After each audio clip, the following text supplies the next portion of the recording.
I'm Christine Dunbar from Speech Modification, and this is my smart video course, How to Sound Like an American in 5 minutes a day. In this video, I'm going to teach you about American T and contractions. Want to sound American? You can do it. SpeechModification.com. Let's start off with a challenge.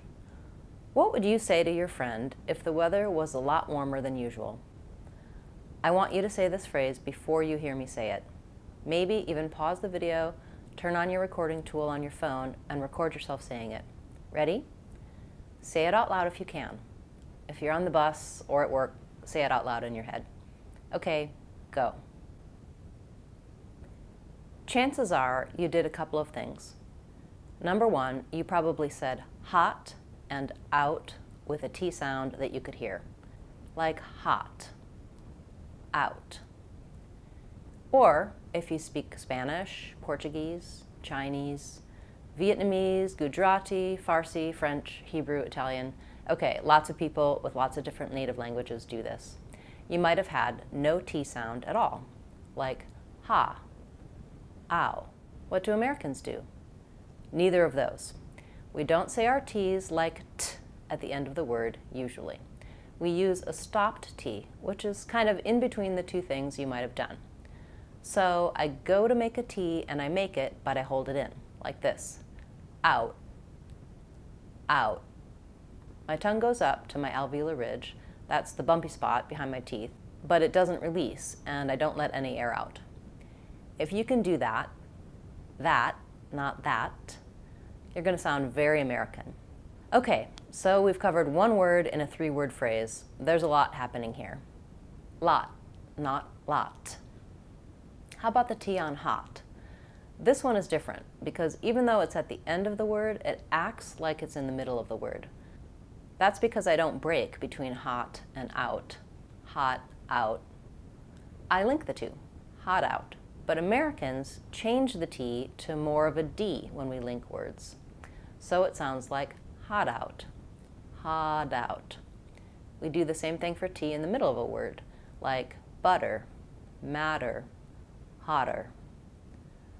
So we've got 2 patterns for T here. Stopped T for most words, and T becomes D in the middle of things. Hot out, hot out.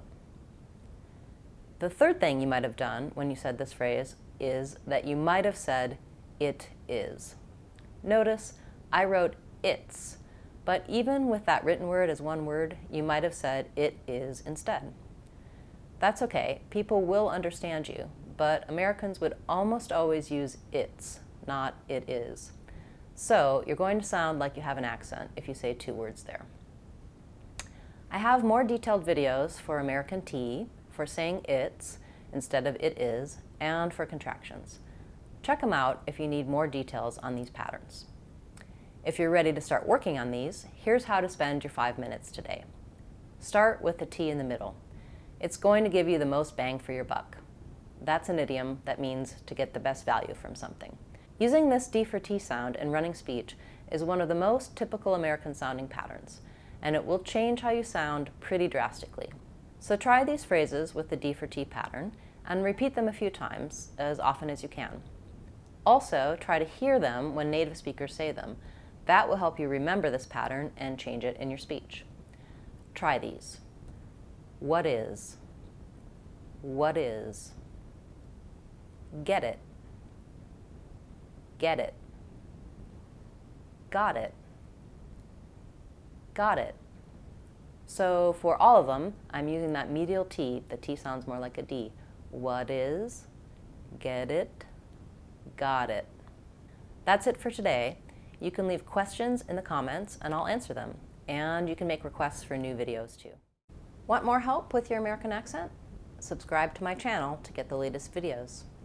You can find more videos and practice materials, sign up to work with me one-on-one, and get a free trial of any of my online courses on my website. Want to sound American? You can do it. SpeechModification.com.